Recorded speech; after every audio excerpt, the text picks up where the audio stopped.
MobLand episode 6. We are past the midpoint for this season. We only have 4 episodes left, and I do not want the show to end, that's for sure.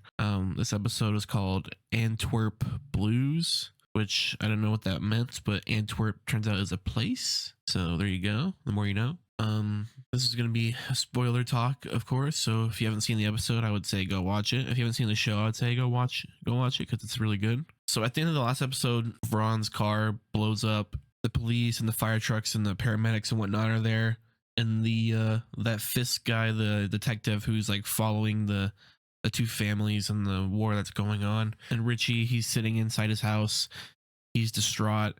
Above him is like it's like a big collage of pictures of Tommy and his wife and whatnot. And just having lost both of them within like a month span is just like terrible.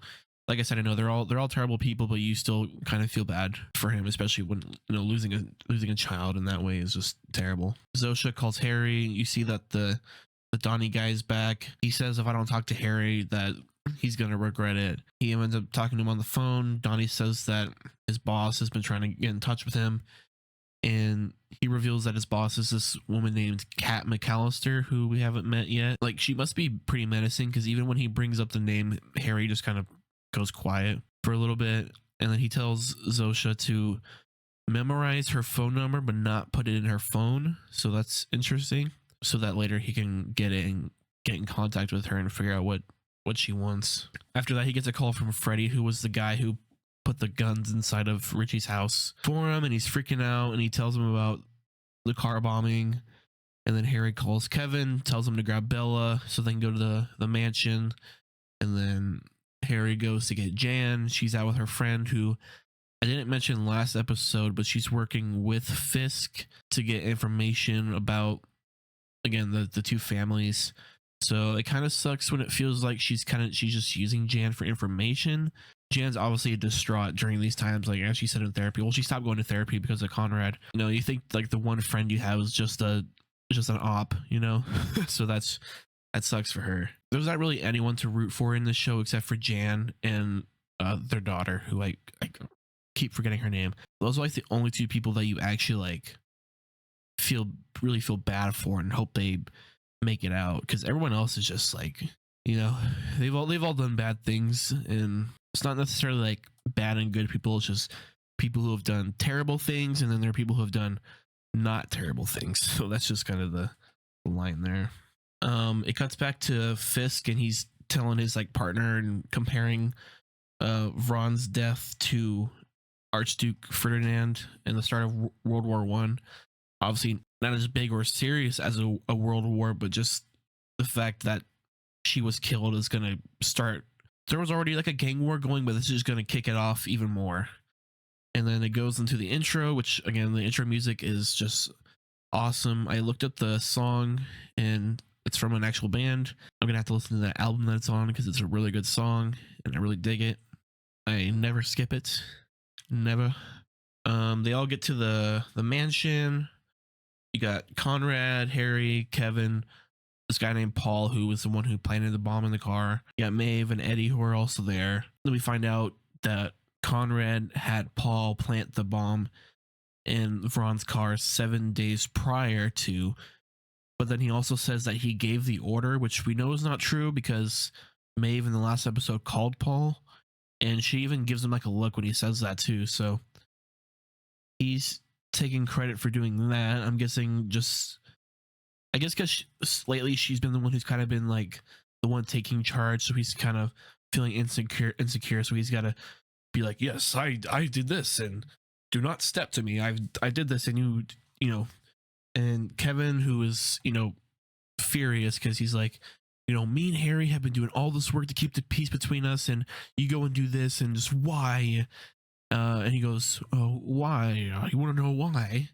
Because I'm not going to have I'm not going to be bad mouth in front of my kids by Richie, and, just trying to act all tough. And he's like, I'm Conrad the Dread 100 fucking Guns Harrigan. He literally says that exact thing, and gives himself that title.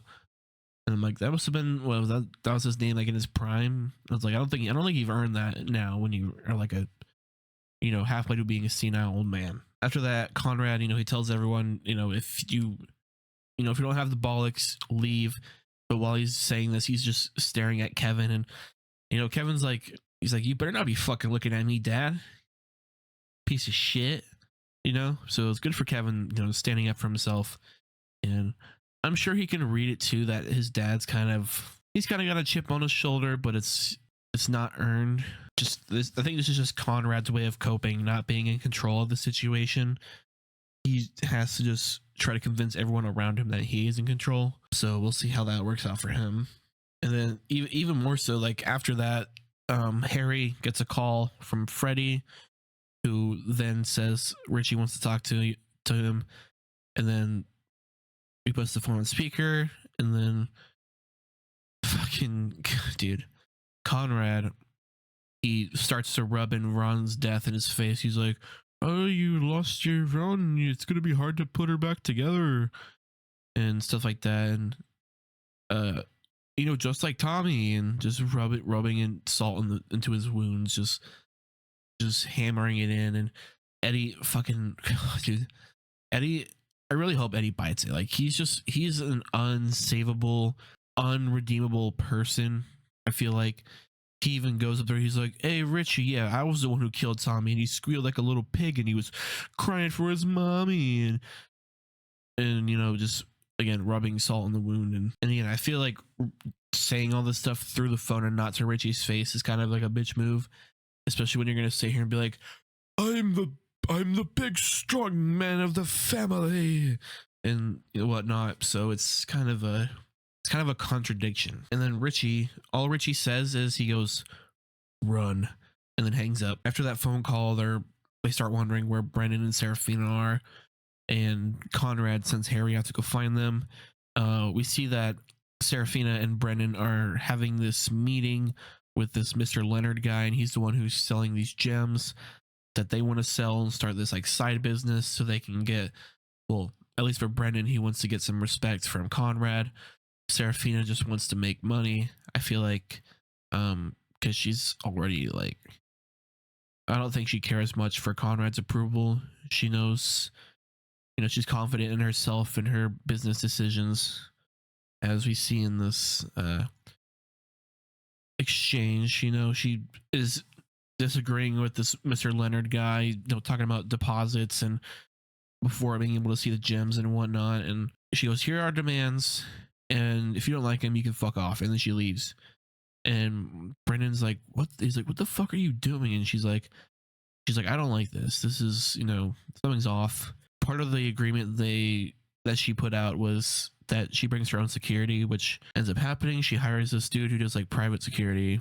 I feel like Brendan is not thinking clearly with these exchanges. He's like, I just want to get it done with. I want to make the money, and I want to go back to Conrad. And Serafina even brings it up that it's like that his mind is clouded by this just need to be respected and wanted by Conrad, that he's just like, let's just do this, get it over with, and we can be done with it. But she is obviously more level-headed and thinking clearly, and so she's the one making the smart decisions here for the two of them. And so Harry eventually ends up calling Brendan to figure out where exactly they were, because they're in Antwerp, but he wants to figure out exactly where they are. Brendan tells him to fuck off to not ruin what they're working on. Serafina, though, secretly sends them their location as they're arriving at this warehouse, and she's like in the warehouse. She's like looking at the gems and inspecting them with her magnifying glass and stuff like that. And like, oh yeah, gems are good. Gives them the money. They start to count it. Before this, Maeve was talking to Eddie about chests and sacrificing pieces, and she ends up calling Richie again, but it's just her talking, and she brings up that they used to like do it in the past and stuff, and Eddie's just like, ew. Maeve basically says, I really liked Ron, and I was really against, killing her, and obviously, just lying, and basically gives up Serafina and Brendan's location, because there's a hotel Serafina always stays at, and so she gives them that hotel, but she says not to touch Brendan. They're at the warehouse doing the exchange. All these armed guys show up, take out everyone except for Brendan and Serafina. They both have guns pointed at them. Serafina, you're not sure if she's going to bite it or not. Brendan, is safe. Before the meeting started, Harry shows up in Antwerp. He goes up to this dude and just throws him to the ground, steals his bike.